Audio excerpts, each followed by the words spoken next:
UPPL पार्टिया मोजां मोनसे इम्प्रेसन लाबोनो हागोन रायजो राजाफोरनि सायावहाय।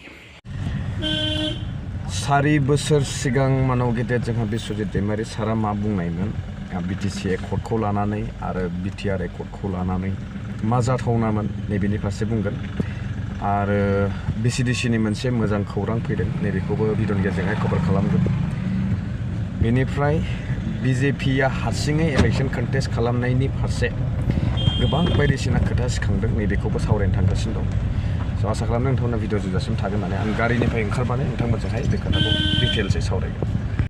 न'खरनिफ्राय जिमाननाखि गोजानाव आनज्रायनानै थांब्लाबो साननैसो बोराबब्लाबो सानसे नङा सानसे फैफिननांगौ होननाय बाथ्राया सैथो। दा बेनिखायनो जिहेतु BJP दोलोआवहाय BPFनिफ्राय गोबांथार MCLAफोराहाय थांदोंमोन गोहो नागिरनानैहाय BPFआ सरकार दानो हायियाव सिंगल लार्जेस्ट मेजरिटि 17 जन देरहानायनि उनावबो खाफाल गाज्रिमोन।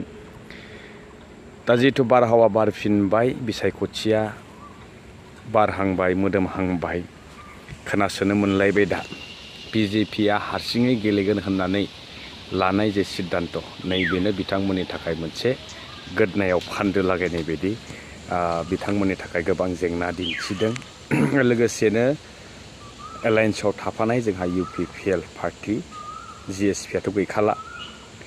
दा खोनादों दा बावैसो जोङो रेवरेवा बिथांखौहाय रिजिगनेसन होनाय दा बबे दोलोआव हाबगोन बे स्पष्ट जायाखै नाथाय इंगितआ जोङो मिन्थिना मोन्दों बा इंगितआ दिनै स्पष्ट जे BJPआव थांनाय माखासे MCLAफोरा गावनि बिथायानो दिनैसिम थिग नङानो।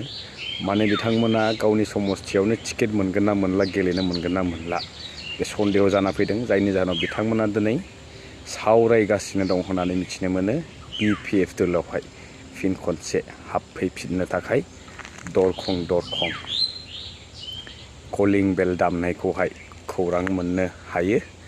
दा अब्ला जोङो मिथियो जे दिनैनि समावहाय स्पष्ट थांनाय रिजाल्टखौ जोङो एसे एनालाइसिस खालामनानै नायोब्लाबो बे खोथाया रोखा जाना फैदों जे दिनै पजिशना माबायदि जुदि बयबो आलादायै गेलेयोब्ला। दा बै 4 बिजाथिफोरा सोरमोन केन्डिडेटआ MCLA बिजित गोरा नार्जारि रेवरेवा राजिब ब्रह्म बिथांमोन बायदि बिथांमोना BPFआव फैफिननायनि लामायावसै नामा नैबेबायदि सन्देह जाना फैदों। बेनिफ्राय कंग्रेसआथ' कंग्रेस जाखाबाय दा कंग्रेसनिखौहाय एकदमबारे माने फोथायथारा आरो BJPआ ओरैबायदि एन्टिखा। GSPआ अलरेडि BPFजोंहाय जहै लोगो नांनानै कन्टेस्ट खालामनायनि बाथ्राखौ फोसावखाबाय। बेनिफ्राय BPFनिफ्राय हाई प्रफाइलफोर जायफोरा MLA एक्जिस्टिं MLA बा एक्स MLAमोन बिथांमोना बेवहाय बाहागो लाहैगोन काउन्सिल इलेक्सनावहाय।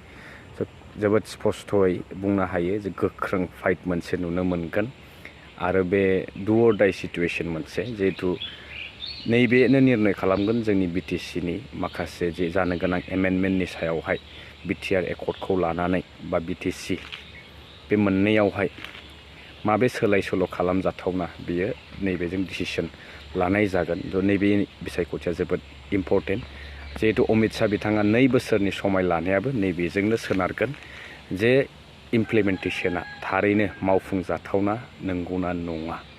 स' everything depends on 2025 council election. दा नोजोरा बयहाबो हाग्रामा महिलारि सार बिथांनि सायाव मा प्लान पलिसि मा स्ट्रेटेजि लायो जोबोद नायनो गोनां जागोन। मोनसे खौरांनिफ्राय आपडेट होनो गोनाङा नैबेनो जे मोजां खौरां UPPL party UPPL government existing गभर्नमेन्टनिफ्राय CSP बर्डआ गोनांथार मोनसे आपडेट फोसावदों। BCDCनि सेक्रेटारि पस्टखौहाय दिनै फोसावनानै होबाय मैयाहाय फोसावदोंमोन। बे स्टार्ट जागोन 24 मार्चनिफ्राय ओमफ्राय क्लजिं डेटआ एप्रिलनि 7 थारिखहालागै दोनदों।